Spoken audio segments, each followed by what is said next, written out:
Welcome to Order Militarist Radio TV, and we're lifelong Catholics.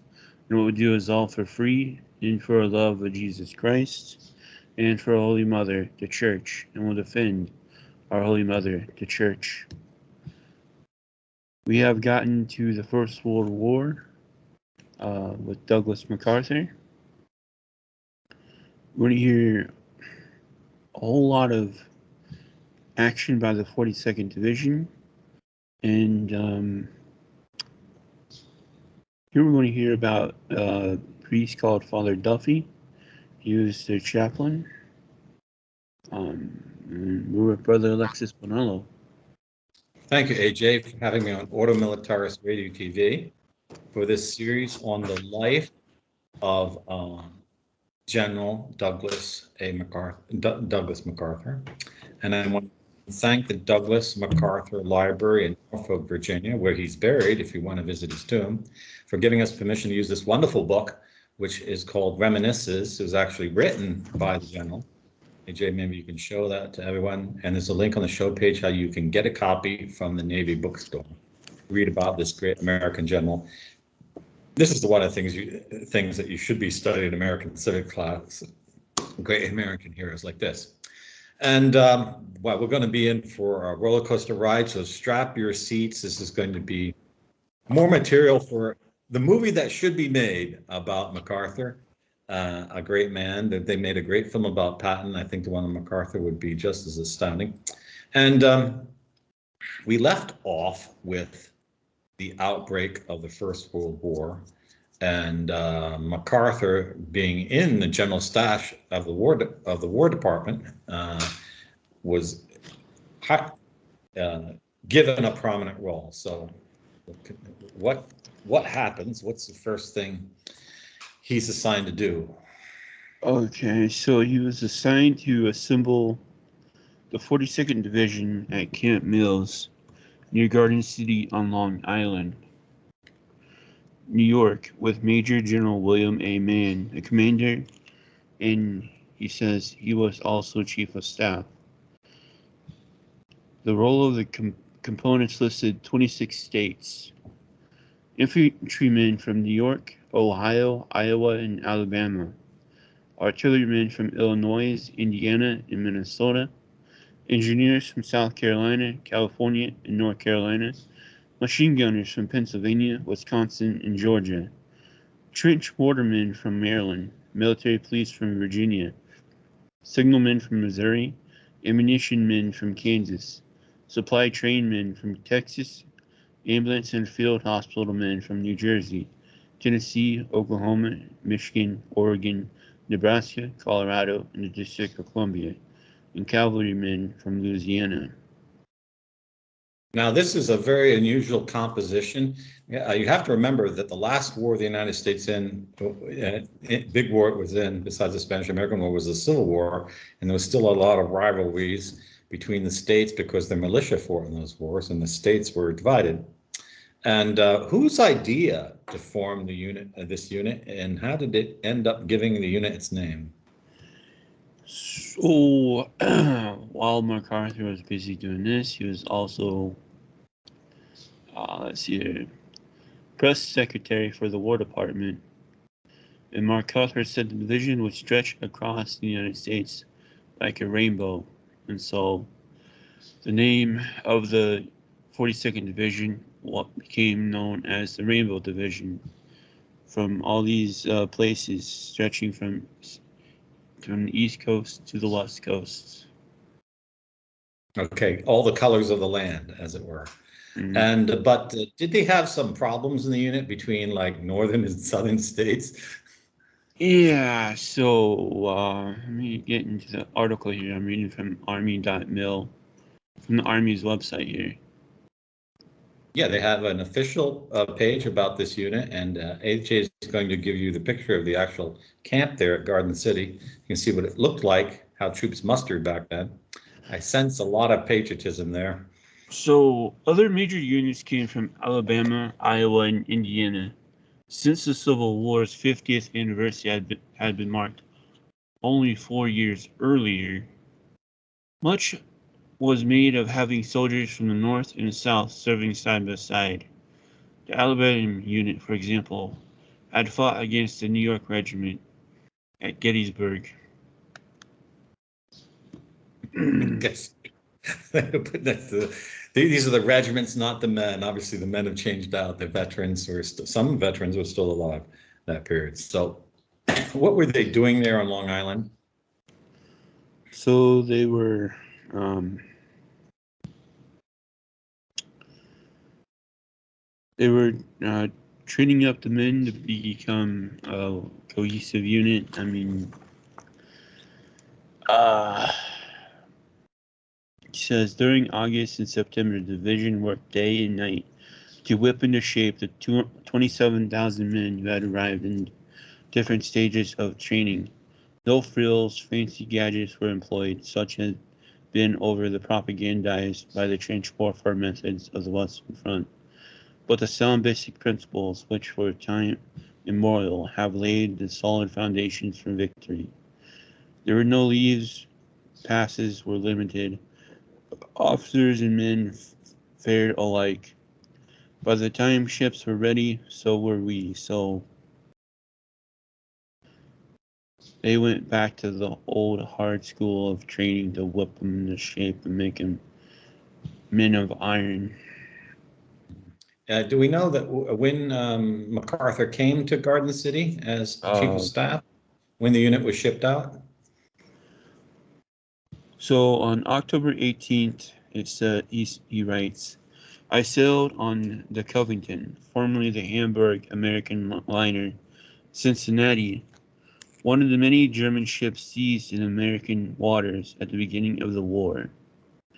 We sailed in convoy from Hoboken.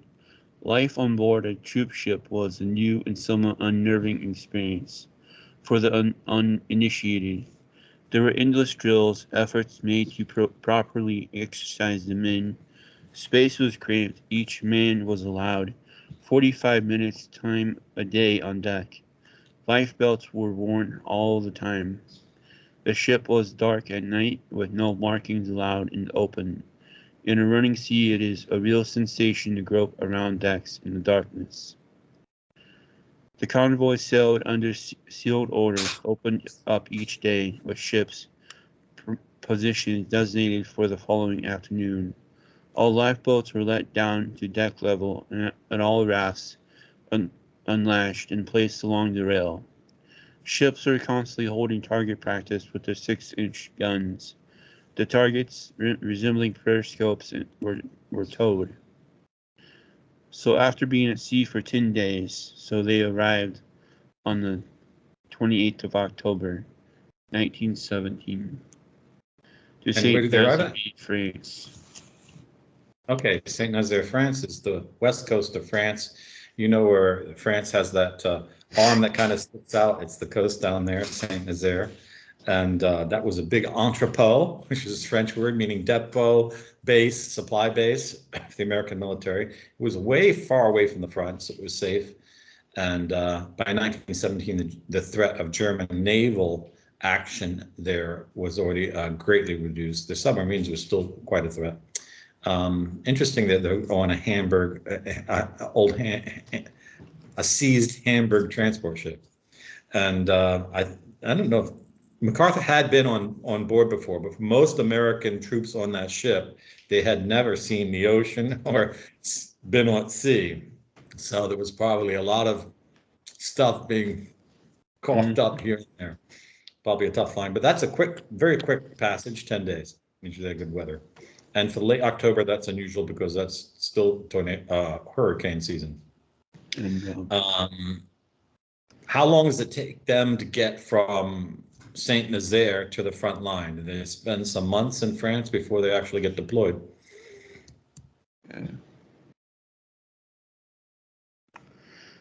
by see,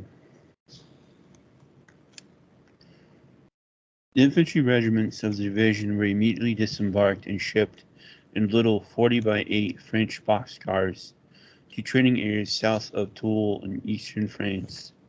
The artillery brigade was sent to the artillery training center at Quidon in the Breton Peninsula, site of the French military school, where it was to receive its quota of French 75s and 155 Ebbies. Division's headquarters was established at Vaucouleurs in the Lorraine country of Joan of Arc. Except for artillery pieces, we had been completely equipped at Camp Mills. New machine guns, new uniforms, a full set of blankets, tin hats, gas masks, rolling kitchens, food, and munitions. And had brought with us sufficient clothing and supplies to last for 6 months.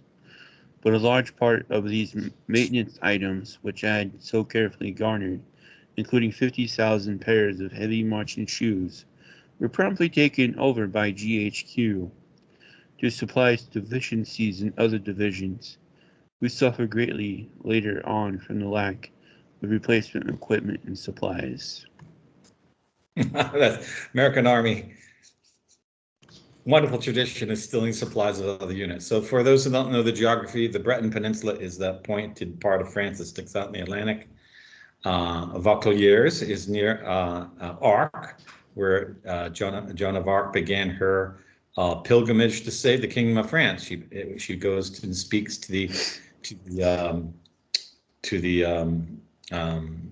man in charge, the commander in charge. I forget what his title was. There at Vaucouleurs, a very famous site.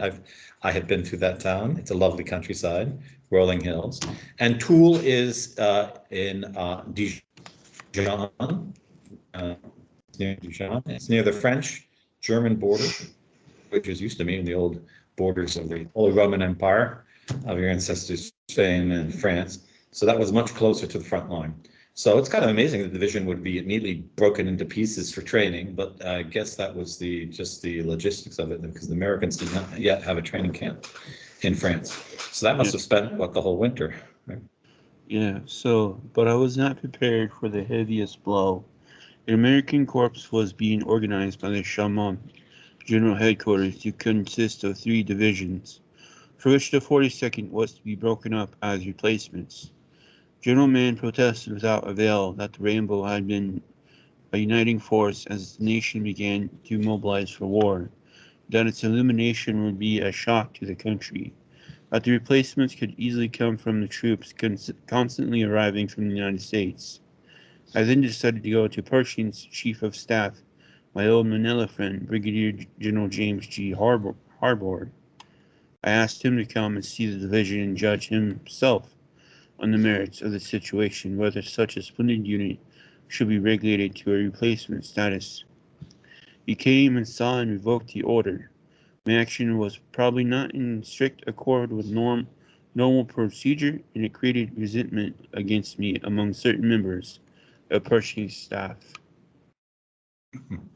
Yeah, so this was one of the realities of the First World War. I highly recommend a channel on YouTube called The Great War.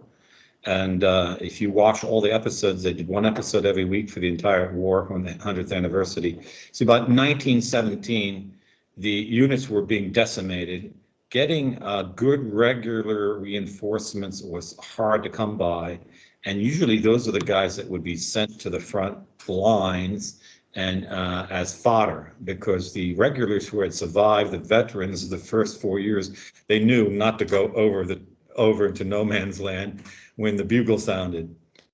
So what MacArthur was doing was very sensible, because it meant the death of his unit. And this is military tactics, he had to show who had more clout to keep their unit in existence. So I didn't hear you quite quickly at the end. Did he get what he asked for, or did he lose the fight? He got what he asked for, but then those below the general and his friend in Pershing's outer circle did not like what he did. Yeah, so here we see some inter-rivalry in the American military. Getting rid of the unit would prevent them from winning glory and prevent other people from climbing the ladder of promotions. And so not eliminating the unit, meaning now they had competition, and that would make them less liked by the people who had already been there. So this shows that MacArthur understood what it was to defend a unit. Just don't agree with your superior officers. Fight for your men.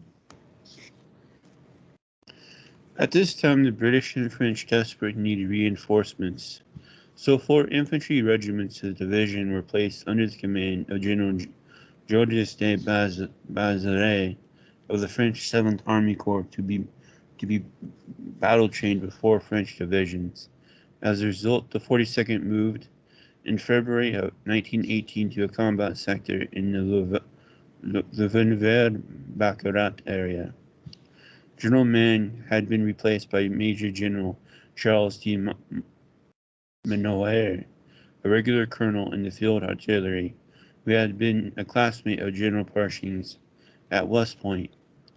He was an able officer and efficient administrator, of genial disposition and impeccable character. He preferred to supervise operations from his command headquarters, where he could keep in constant touch with the corps and army, relying upon me to handle the battle line. After the war, he was to be placed at the head of the fast-developing Air Corps.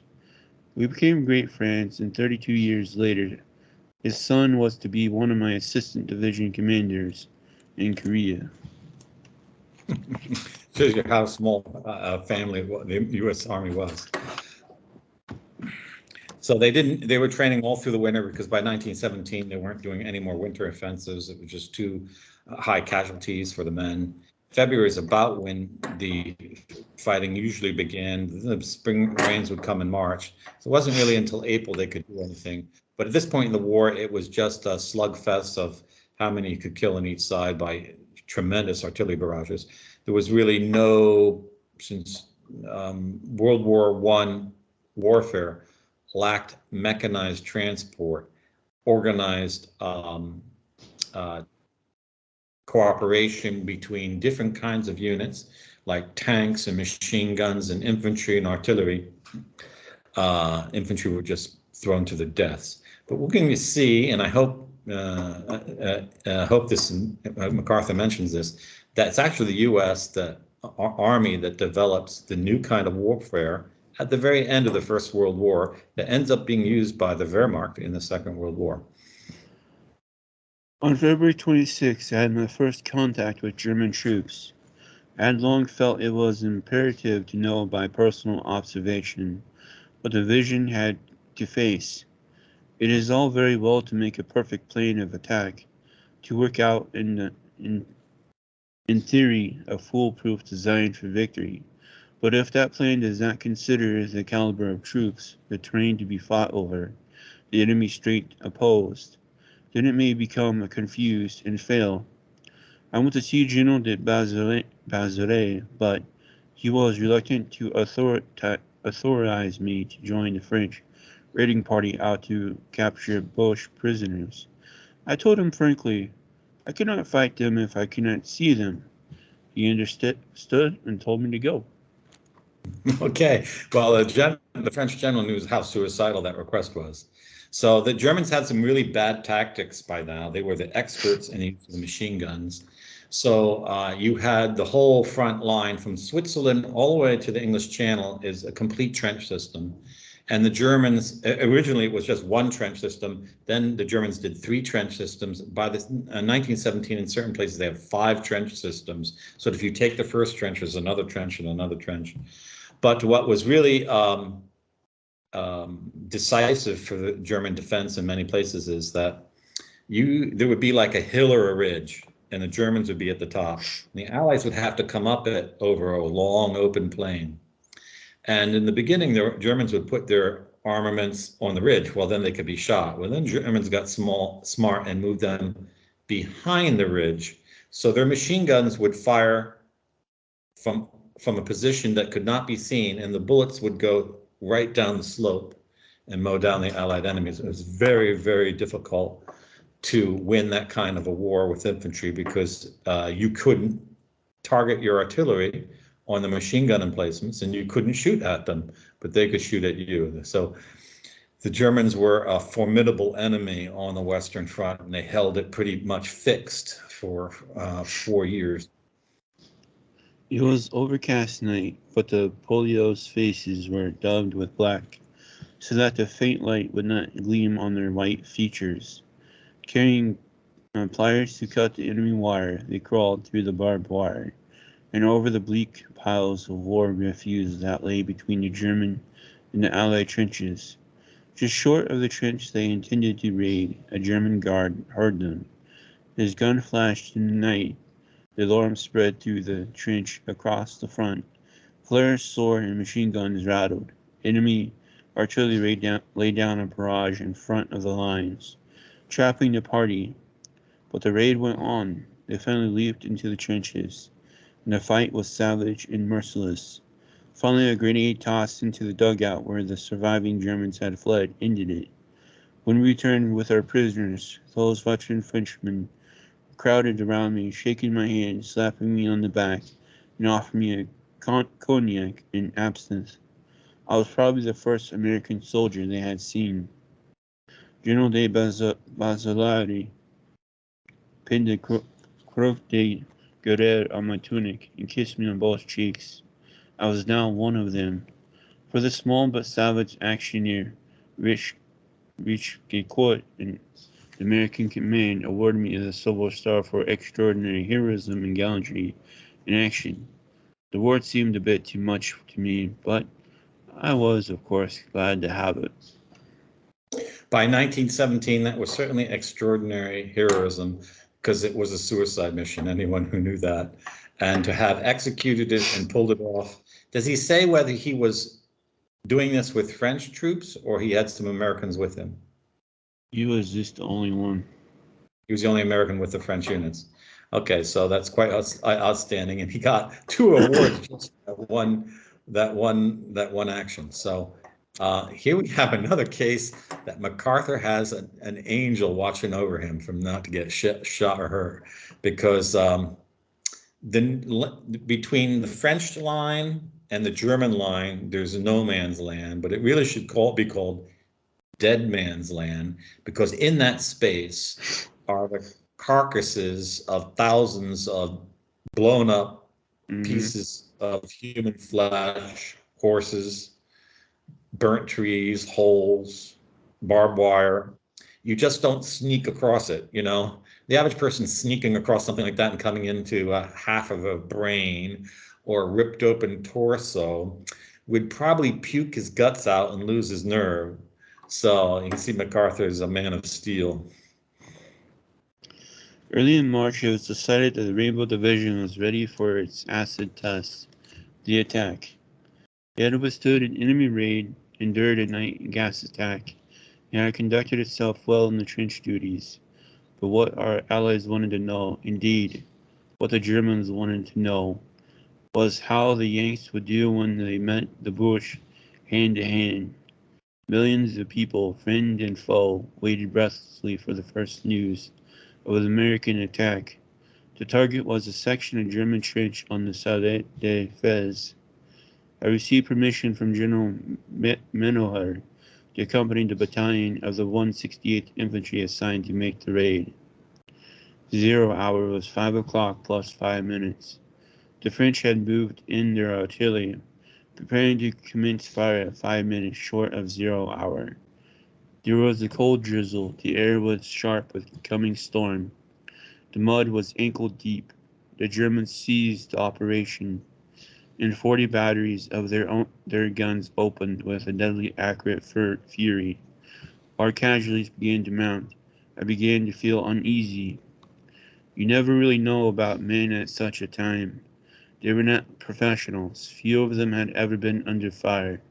I decided to walk the line, hoping that my presence might comfort the men. Behind our lines, a few scattered batteries had been sporadically trying to hold down the enemy fire.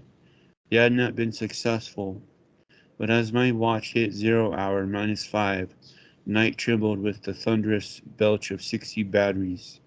As fast as sweating gunners could throw in the shells, the guns slashed their fire. In the fast graying twilight, I could see pillars of smoke and flame shoot skyward from the German salient. Our officers and sergeants stood poised and ready, whistles in their teeth, kept counting off the minutes past 5. 2 minutes. 3. And now 5. Our roaring gun suddenly lowered sights and laced a blanket of exploding shells just in front of our lines. "All ready, Casey?" I yelled in the ear of F Company Battalion Commander Captain Charles J. Casey. "Okay, Colonel," he said, and the whistles blew. "Up you go." I heard his ringing voice. "Keep alignment, guide is right. Don't rush or you'll get your own barrage on your neck."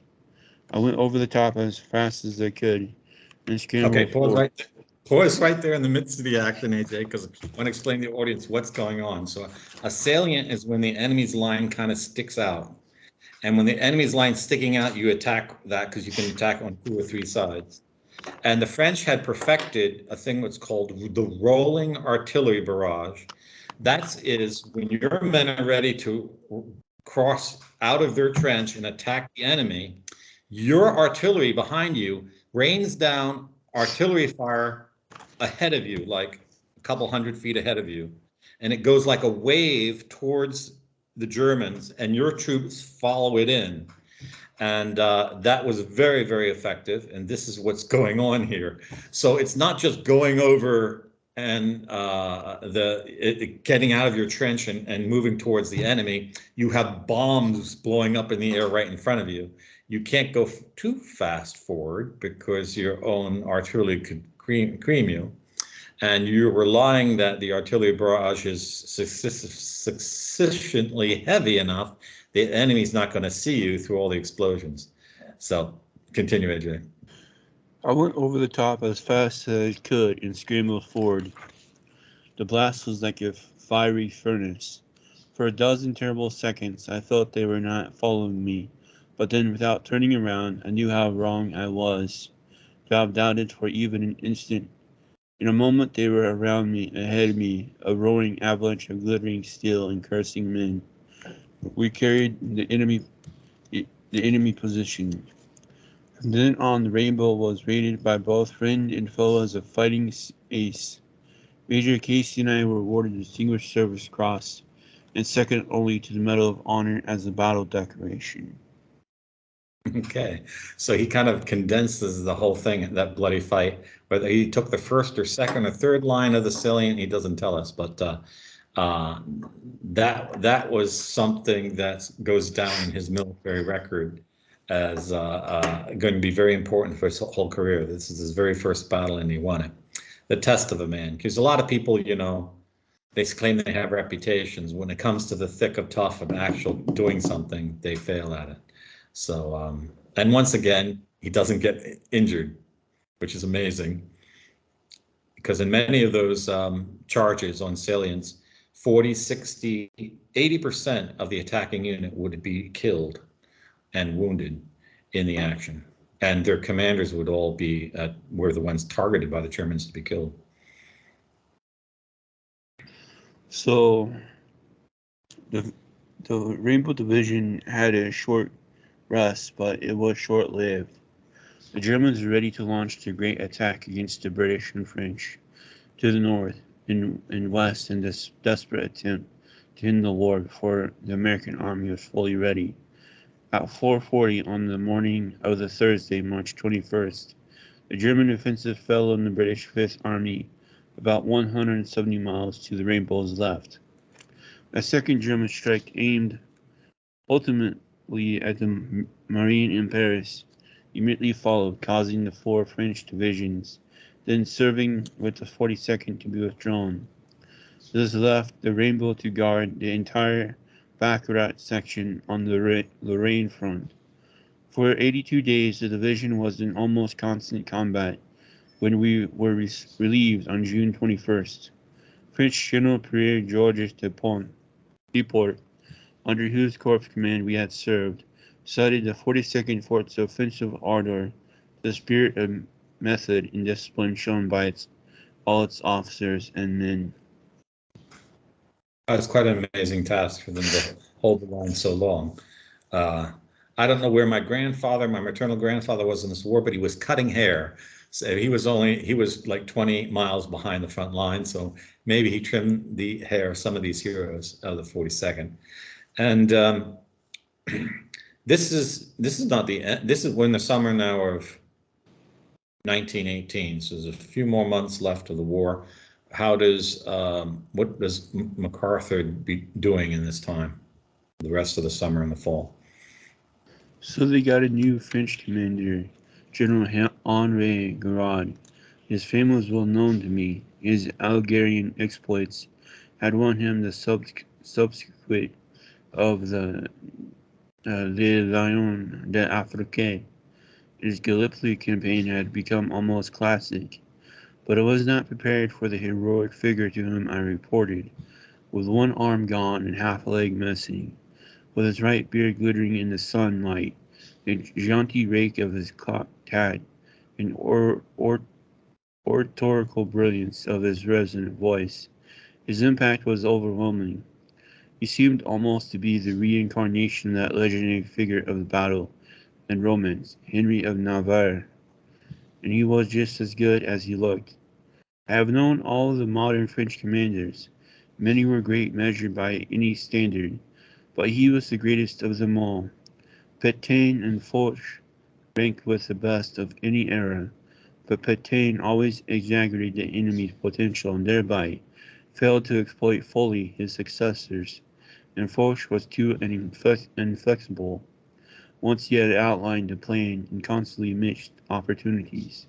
But Garand was without a weakness. I spent much time with him at his headquarters at the Front de Surplus, and the more I saw of him, the more I liked him. It became a mutual friendship that lasted until his death many years later. Well, though that's high praise, and that's very true of military commanders. There's some famous British military commander. I won't mention his name. He was the rival of Patton, who was like Foch in his plans. Who had the errors of both those French generals that MacArthur mentions. And this is perhaps why MacArthur was not sent to the West Front in the Second World War. He had already made himself quite known. He wouldn't have put up with these people. He would have totally agreed with Patton that you shouldn't let jerks Yeah. decide the main strategies. So it's this. We're in August now, like 1918, right? They are, July, August. yeah, about early June, then July. Early in June, Okay. we became aware of German preparation for a massive attack on the Fourth Army's front. Indications of an increase in circulation on railroads, growth of munition dumps and aviation fields being prepared announced the imminence of the attack. Our patrols increased their activity, and finally on July 14th, the French detachment penetrated the German front lines and, drifting far to the rear, captured a Prussian officer who had written orders for the enemy attack. The artillery preparation would commence at 10 minutes past midnight on July 15th at 4:15 a.m. The infantry would leave the trenches under the cover of a rolling barrage. Okay, so the Germans are planning to attack on Bastille Day, which is a national holiday in France, and celebrates the liberation of like 8 prostitutes and pickpockets from the Bastille and the French Revolution, which though the Masons in France try to make it out to be some great thing, but it is a day when the French really don't do anything. I'll go on holidays, so it's an excellent day to choose an attack if you're devious. So the attack would come. I was watching from our main line of defense, and exactly at 4:15 a.m., the warning rockets of our isolated lookouts exploded in red skies of the breaking dawn. As the enemy stormed our now abandoned trenches, our own barrage descended like an avalanche on his troops.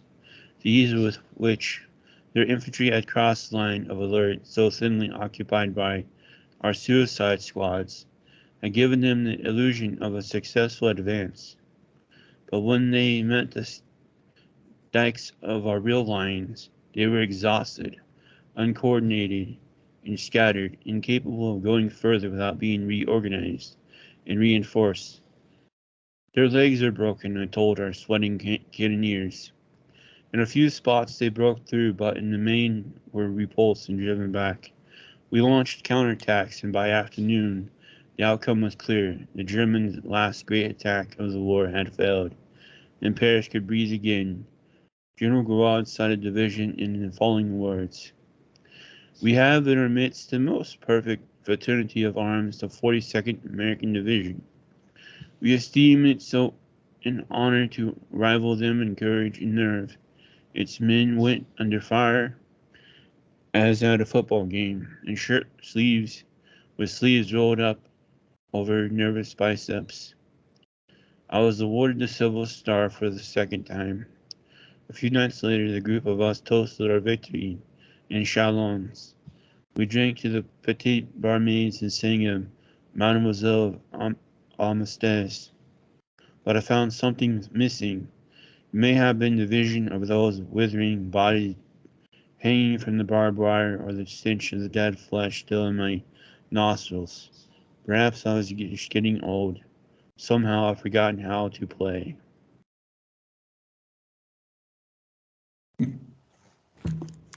So that's July 1918. Uh, Yeah. does his unit get R&R, or they keep fighting for the summer? They keep fighting, and it just goes on and on. Just some small issues. Yeah. You want to cover the armistice, November 11th, 1918? What does he say about Yeah. that? Let's see here. Let me find it here. The fighting was ended on November 11th by an armistice that found the division at say what? What is this town? Buzancy. Buzancy, Buzancy. Okay. We were selected with 3 other divisions for the occupation of Germany and marched through Belgium, Luxembourg to the Rhine. Late in November, I received a personal letter from General Percy saying that all promotions of general officers had been discontinued by Washington due to the signing of the armistice, and regretting that in consequence I would not receive promotion to the grade of Major General.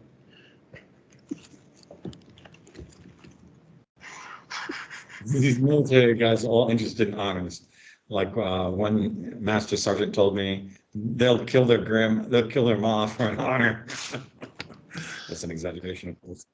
Yeah. Major General Clement Flagler, my former battalion commander of Leavenworth days, assumed command of the division, and I reverted to the 84th Brigade. I established my headquarters at Sinzing, overlooking the river. It was a beautiful spot filled with the lore and romance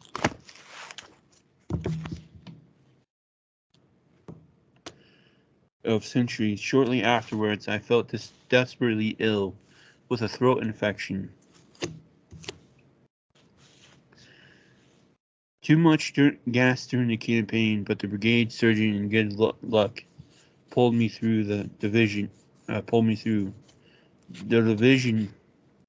thoroughly enjoyed those days of rest and relaxation, the warm hospitality of the population, their well-ordered way of life. The thrift and geniality forged a feeling of mutual respect and esteem.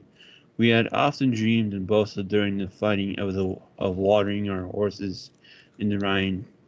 But now that we were there, the exaltation seemed to have disappeared. In its place came the realization of the inherent dignity and stature of the great German nation. When we received our orders to return to the United States, the tearful departure looked more as though we were leaving instead of returning home. We, we had been away from the state exactly 18 months to the day the first convoy departed from Hoboken. I was awarded the United States Distinguished Service Medal by General Pershing.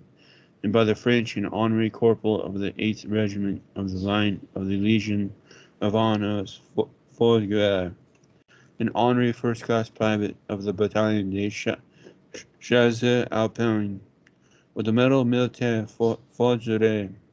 Many other foreign decorations came my way. The details of my return are perhaps best expressed in a letter I wrote to one of my former aides who was contemplating matrimony and was mustered out of Paris. Okay, so this is very interesting that it's MacArthur was leaving the occupation troops after the armistice in the Rhineland, which is the very disputed area that Hitler occupies in violation of the Versailles Treaty, commencing his meteoric rise to popularity and power in Germany. Wow, as I've said before, you could really make an outstanding film about the life of MacArthur. You have a lot of action scenes there, and it would tell a story that needs to be told. And I want to thank you, AJ, for having me on this episode of the life of MacArthur. What are we going to talk about in our next episode? Oh, yeah, wow. Let me get everything wrapped around here. His career between the war years.